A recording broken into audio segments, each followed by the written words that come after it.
Okay, good afternoon everyone. No? Once again, here we go again in our the Holy 2026, no? The Holy 5th month of the year, May 19, no? May 19, okay? It's around 12:22 in lunchtime, no? Lunchtime, afternoon, okay? So once again, please join me in our daily bread with devotion, healing prayer with Jesus calling with the promised blessing. The promised blessing of God is the earth, no? The one I've been seeking for, the one I've been traveling for, the one I took adventure, make myself happy. That is the promised land of God. Our house and lot and the earth. That is the promised land of the Lord God, the Father of the Most High, with the Son Jesus, with the Holy Spirit in one Spirit. But he divided three, the Father, Son, and the Holy Spirit. Okay? So once again, save your Holy Ghost. Save your Holy Ghost with the Holy Spirit of God. How to save your Holy Ghost, your holy soul, no? Just be ready to be born again from the second time, no? To be a truly child of God, to be a truly children of God, okay? Surrender all your sins, do repentance, ask forgiveness, and be ready to receive the Holy Spirit of God with your Holy Ghost together to combine in our mind, in our hearts, in our inner person as a man, as a woman, son and daughter, no, mother and father, grandfather and grandfather, etc., etc. You have to keep the Holy Spirit of God. No? Once you become to be born again in the water, no, and in the Spirit and in the Word of God, now you going to be a truly child of God, a truly children of God. But that's the beginning, no? What is the next commandment after that? No? When you receive the Holy Spirit of God, no? The second baptism to be born again. You're not born in the flesh. You're not born in the blood. No, you're not born in the immortal body anymore. You're born by the Holy Spirit. Okay? Hindi na tayo pinanganak sa laman. Hindi na tayo pinanganak sa dugo. No, kundi pinanganak tayo sa salita ng Diyos, sa tubig, no, sa holy water, with the Holy Spirit of God. Then you will be a new child of God, the new children of God. Okay? Now, what is the next step? No? When you receive the Holy Spirit, you have to keep it. You have to embrace it. Don't let them go away from your body and your soul, no? Because you received the Holy Spirit already. No? It means to say you're a new child. No? I'm old, but I accept the Holy Spirit of God. Now I will be like a child again. No? How? Because you have to live like Him, walk with Him, take our cross and follow Him. Where? In the kingdom paradise in heaven. In the Father's house with the Son Jesus, our Savior, to show us our salvation. No? To be there in the kingdom paradise in heaven, in the Father's house, with the Holy Spirit in truly one God, no other God. No idolatry, no gold, no silver, no bronze, no steel, no stone, no wood. That is not the real God. The real God is the Holy Spirit. No? You live like Him, walk with Him, take your cross and follow Him. Okay? That you will be saved your Holy Ghost, my Holy Ghost, no? With the Holy Spirit of God. That's why a lot of people, when they baptize to be born again as a Christian, they are happy, no? But they didn't realize they have to keep the Holy Spirit in her body, no? In his body, no? Not to lose the Holy Spirit. When you get mad, when you get upset, when you get angry, when you do drugs, when you do drinking, when you do adultery, that is you gonna lose the Holy Spirit, okay? But the Holy Spirit is always there. Why I said that the Holy Spirit is always there. It doesn't matter how many sins that we made, no? Whether we like it or not, we're still gonna be a sinner. I am a sinner. I didn't play here as a Christ. I play here as a messenger, no? As a servant of God, as a child of God, as a children of God. I'm not here pretending I am God. If I do that, I make mistake for myself. Okay? A lot of people do that. When became pastor, became priest, no? We became a preacher, a teacher, professor, etc. They become overwhelming. They become trying to walk over with Christ. No? Remember this. I will repeat it again. Okay? After you receive the Holy Spirit of God, together your Holy Ghost to combine in our body, we have Holy Ghost, we have Holy Soul, and the Holy Spirit of God in one body, in our body, as His temple, as His church, as the storehouse of His gospel word of God, the holy, precious, glorious word of God, then we will be a new child of God. No? And then what He said, walk with Him, live like Him, take your cross and follow Him. Now that's the one I'm doing right now. No? Not to save my body, but to save my Holy Spirit. No? Why did I say Holy Spirit? Because I invite the Holy Spirit of God with my Holy Ghost. Now I have the Holy Spirit. No? That's the way it's supposed to be. A lot of people, they don't understand that. No? That's why God gave me this work, not to be a pastor, not to be a priest, not to collect something, offerings, a donation, etc. I'm not after that. I'm not after that. My mission is to spread the gospel of God, to touch other heart, to open their mind and soul, no, with the Holy Ghost, with the Holy Spirit of God. Bring Himself to come back to the Lord Jesus Christ, because we are all a sinner. No one is not. No? No one is not. I'm not perfect. You are not perfect either. No? Only one is perfect, the Lord Jesus Christ, the Father, the Son, and the Holy Spirit. He is the perfect one. Why? He never make any single sin. No? Even a big seeds of mustard, He never makes sin. It's like a clouds, white clouds. No? It's like a clear water that He is. He never make mistake. But we are, as a human being, we put Him in the cross. No? On the generation to the generation, the past and the present generation, they will still push His Holy Spirit to make sin. Okay? So that's the way it is. But remember what He said, no? 7 or 77 times, or maybe more. When you ask forgiveness, surrender all your sins, be ready to receive the Holy Spirit, He will forgive us. He will forgive us. We can blame Him everything. Oh, why you left me like this? Why I got this problem? Why I got this sick? You can blame everything to the Lord God. But the Lord God is always open to all of us. He's only waiting all the time, waiting for us. It doesn't matter. 20 times you make sin, it doesn't matter. He's still waiting for you to come back. No? How? Because you're still alive. No? When you died without accept the second baptism to be born again, then you will never gonna save your Holy Spirit. Okay? We cannot save the body. It says on the Bible, no? We cannot save the body. We cannot save everything, no? Material, riches, wealthy, we cannot save anything. Even President Trump cannot save anything. Even Democrat cannot save anything. Even the richest man or richest woman here in the world, they cannot save everything. He cannot even save their body, their mortal body, no? But the Holy Spirit, that's the one who gonna live forever, the everlasting life. No? That's why His hand is always open, no? To wait for us when we're still alive. When we die, you didn't accept the second baptism, live like Him, walk with Him, take your cross and follow Him, same like He did for us. He take His cross just to save all of us, no? In our stubbornness, in our stone-hearted, no, that's etc. etc. He saved us, no? But we're still always embracing, even though we know that is a sin, even though we know that is bad and this is good. No? He made us free. He made us free. Remember that, okay? He made us free. I said, okay, I make you free, no? It's up to you now. This is good, this is bad, and this is in the middle, or what, let's say left, right, and in the middle, independent, no? Let's say Republican, Democrat, and independent, and other partisan, etc., etc. He made us free. Now it's up to us which one we're going to choose, good or bad. So when it says on the Bible also, in 1 Thessalonians chapter 5, He said, try everything. But you can try everything, He said. No? He didn't say, try the good thing, He tried bad thing. It's up to you. That's why He said, try everything. You know, let's experience by yourself. Let your be one of the witness like me. No? He said, try everything. But there is a but in the Bible. But save the good thing. No? So He didn't say, if it's bad thing, you're gonna save it. It said, you can try everything, you can experience everything, but you have to save your Holy Spirit. Okay? Keep the good thing. Keep the good thing in our heart, in our mind. That's the message from the Lord God, no? The Father, the Son, with the Holy Spirit. Okay? Now let us say some shortly prayer to each and everyone, to all of us, no? To those who celebrate their birthday, happy birthday.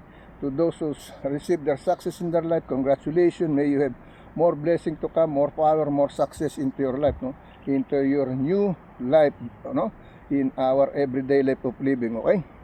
And to those celebrating their anniversary, wedding anniversary, golden or silver, etc., new couple, may the grace of God, the blessing of God, the holiness love of God, the unlimited love of God be upon all of us, in His holy mighty name, Jesus, amen.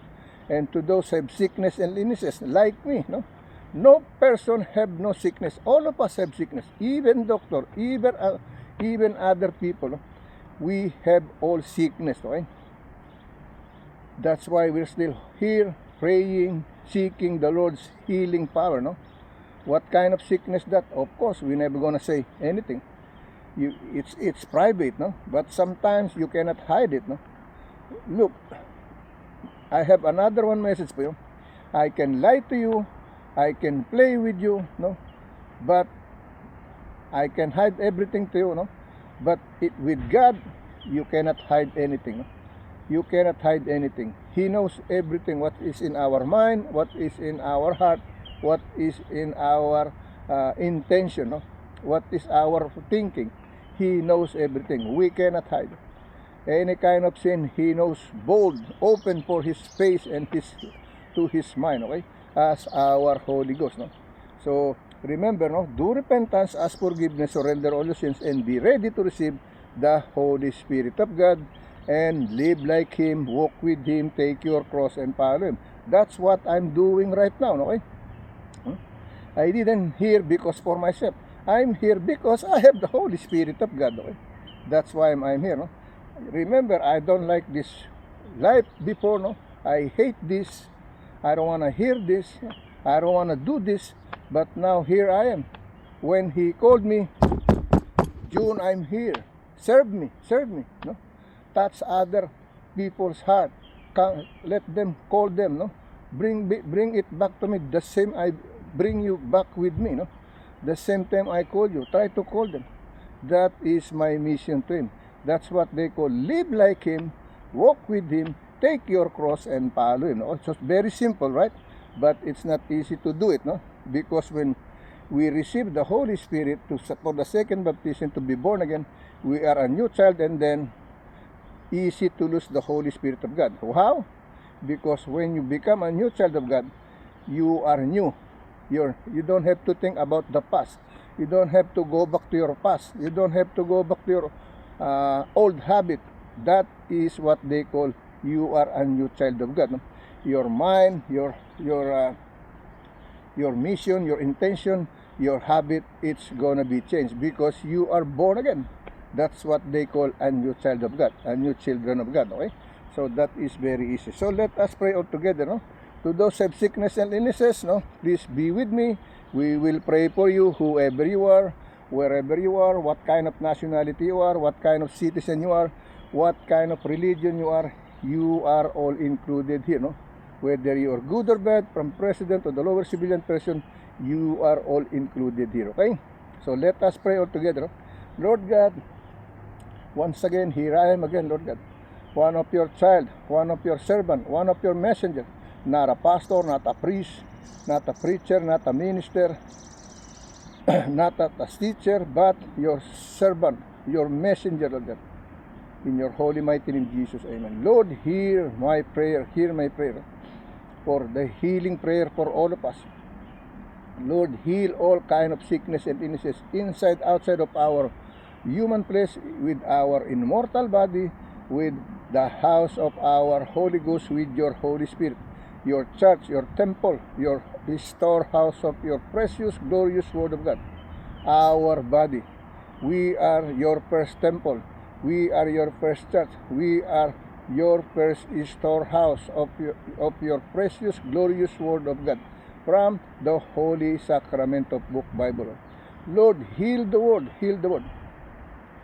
Heal all our sickness and illnesses, wherever they are, Lord God.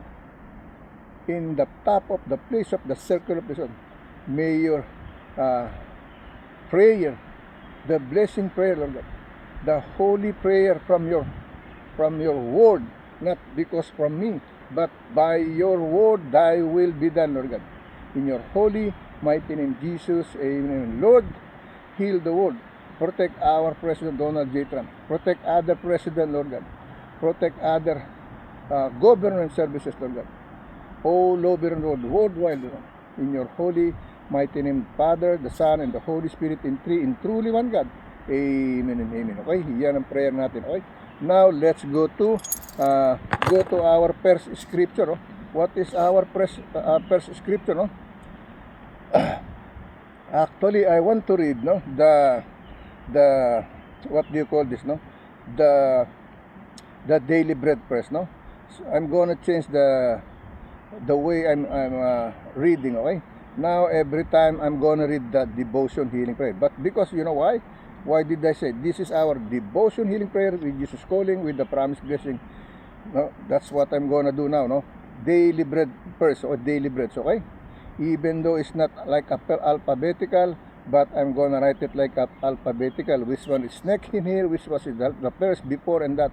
But I will read first the daily bread. Okay, it's starting today. Okay, so He's our daily bread, no? Create within me, Lord, no? So in our daily bread is Philippians chapter 2 verse 13. We're gonna read verse 13 to 17, no?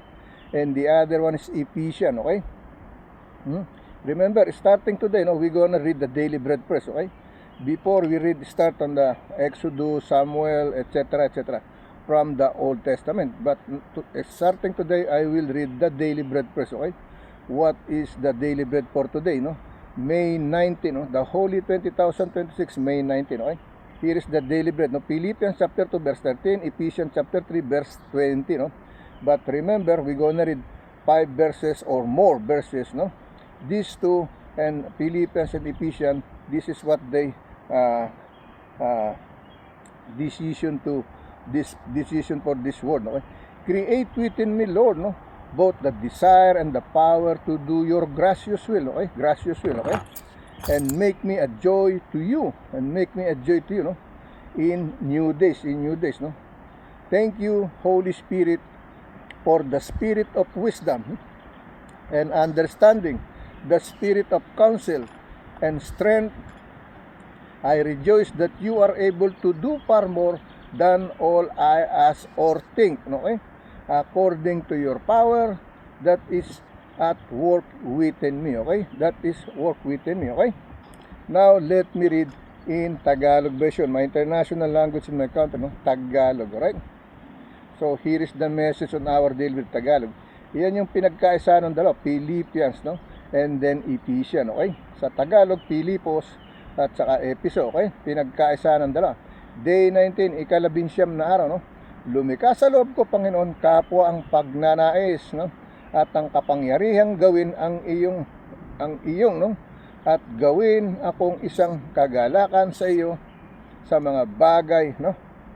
Sa mga bagong paraan, no? Salamat, no? Sa banal na espiritu ng karunungan at pag-pangunawa, ang espiritu ng payo at lakas, no? Payo, advice, no? Lakas, strength, no? Ako'y nagagalak, no? Happy, no? Joy. Ako'y nagagalak na ikaw ay nakakagawa ng higit sa lahat, no? Ng higit sa lahat ng aking hinihiling, no? Hinihiling, asking, no? Iniisip, thinking, no? Aking hinihiling o iniisip ayon sa inyong kapangyarihan, no? Na kumikilos sa loob ko, no? Kumikilos, working within me, okay? Yan ang sinasabi sa English, alright? Now, let's go to read in the Bible, no? Let me start in Ephesians, okay? Ephesians, okay? Here is the... So, let's go to Ephesians nga, no? So, Philippians supposed to be, no? Philippians, okay? Puntahan natin yung Philippians, okay? Puntahan muna natin ang Philippians, alright? Kasi yung Philippians ang inuna niya, no? So, let me read Philippians chapter 2, verse 13 to 17, no? That's what we're gonna read first, okay? In our daily bread, okay?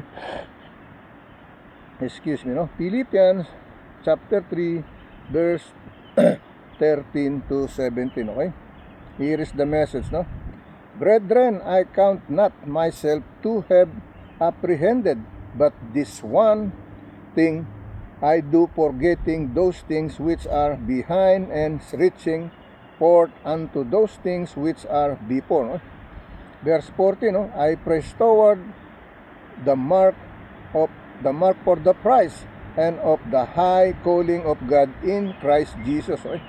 Verse 15, let us therefore, as many as be perfect, be thus minded, and if anything ye or you be otherwise minded, God shall reveal even this unto you. Okay? Verse 16, okay?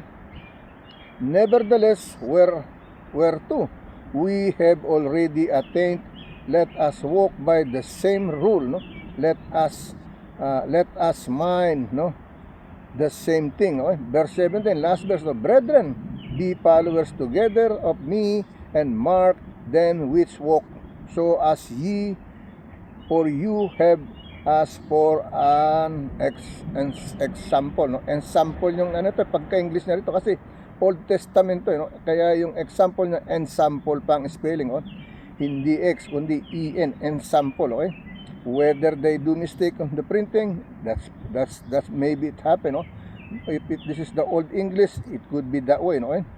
Now let me read in Tagalog version, okay?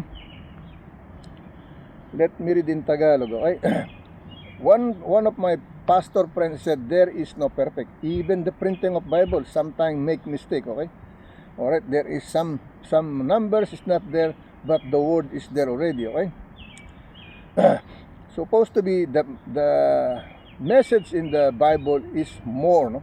So what they did when they changed the Bible, when they revived the Bible, they changed it, no, too much, no? What they did, let's say 5 verses, they make it 10. That's what happened. That's why they have more numbers, okay? But it's supposed to be one chapter, no? Or let's say 5 verses in one paragraph. But they make it 1, 2, 3, no? They divided too much. That's what happened, no? But it doesn't matter. Word is still there, no?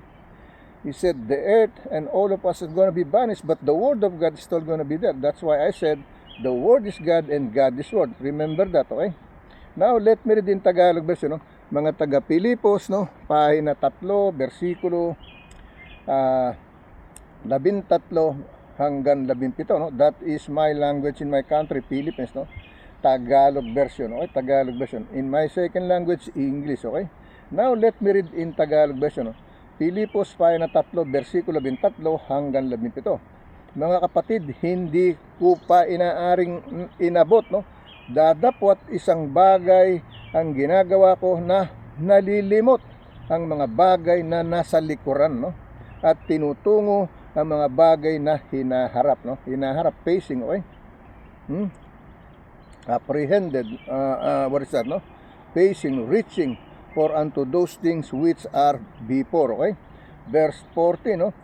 Nagtutumulin ako sa hangganan, sa gitna, no? Nagtutumulin ako sa hangganan sa gantimpala, no? The reward, okay? The gantimpala, no? Ng dakilang pagtawag ng Diyos kay Kristo Jesus, no? Versikulo 15. Kaya nga kung ilan, no, tayong mga sakdal ay mag-isip na gayon, no, ng gayon, at kung ang sino may nagkakaiba sa kayo ng iniisip ay ipahayag naman ito sa inyo ng Diyos, okay? Versikulo 16, no? Lamang ay magsilakad tayo gayon sa gayon ding ayos ng ating inabot na, okay? Inabot na.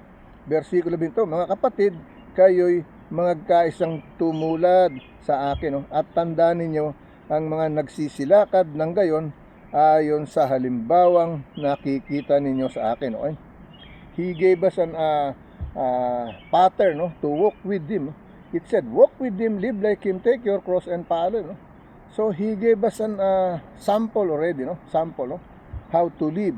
If he die, of course we gonna die, because he create all of us same like him, no? He came from the Holy Spirit of the Father, the Holy Father. He took his own Holy Spirit and his Holy Spirit and then throw it to the earth as Holy Spirit of Jesus Christ, no? That's why a lot of some of people from the old generation is said Jesus Christ is not a real person, no? But he made a human flesh, no, in the wombs of our Mama Mary, no? but the Holy Spirit, it comes from the Holy Spirit of the Father. That's why the Son said, my Father is greater than I am. Okay, that's what he said. That is the message, no, to know it. Okay, and then the human flesh is waiting from the womb of Mama Mary. That he said, the angel said, you're gonna give birth from one of the Son, no, the Son. You're gonna call Emmanuel. That is Jesus Christ. Okay, so that is the message, no. Now let's go to read sa ating Spanish. Okay, let me read in Spanish. Okay, let me continue to read in Spanish, no. Efesios, no? Efesios capítulo 3, versículo 13 hanggang 17 in Spanish word, no? Habla español, no? Me and no español, no? Habla español poquito, no? But here trying to read reading Espanol because to share the gospel word to each and every one of you, no? Here he said on versículo 13, no? Versículo, por lo cual pido que no desmayáis cuasa dimis tribulaciones por vosotros, las cuales son vuestra gloria. Versículo 14, no? Por esta cuasa doblo mis, no, rodillas ante el Padre de nuestro Señor Jesucristo, no? Versículo 15, no? Di cuento man nombre toda familia en los cielos, en la tierra, no? Versículo 16, para que os di conforme y las riquezas de su gloria, el ser fortalecidos con poder en el hombre interior por su espíritu, ¿no? Versículo 17, las versículos, para que habite Cristo por la fe en vuestros corazones y pindique arriaga dos cementados en amor, okay? Remember, no, when you accidentally touch my video or the video of the Lord God, the video of the Holy Spirit, no, maybe you see me here, no, but think about it, no, I'm doing this not because for myself, I'm doing this because I have the Holy Spirit of God in my body, no, not only my Holy Ghost, but the Holy Spirit of God, okay? Remember, when you see me, don't focus on me, don't watch me, who I am, where did I came from. Focus on the message of God, because if you focus on me, you distract yourself, no? Who is this guy, where they came from, what kind of nationality, I hate them, I don't like him. That's the way it's gonna happen to you, cursing, no? And that is a sin, okay? So whatever I can tell you, whether you're sleeping, whether you're running, or wherever you are in the top of the circle of this world, whatever you do, you are included in my service, in my prayer dedicated to the Lord Jesus Christ, my best offering every day, no? Every day, 24/7, okay? No fixed time, sometimes night, sometimes lunchtime, sometimes noontime, sometimes late at night, sometimes early in the morning, no? That's what I serve the Lord God, no? God is always watching and 24/7, okay? We are sleeping, we are traveling, we are driving, we are swimming, etc., etc. God is always there, okay? So when you see me, don't focus on me. Focus on the Word of God, okay? That's the way it is, okay? Okay, now let's continue to read, no, sa our the second daily bread, no, our Philippians, no? Philippians chapter 2, verse 13.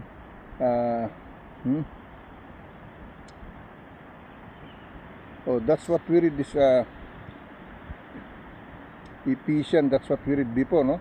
We're gonna read now Philippians chapter 2, no? Philippians chapter 2, that's when we read this what do you call this? Hold on, okay?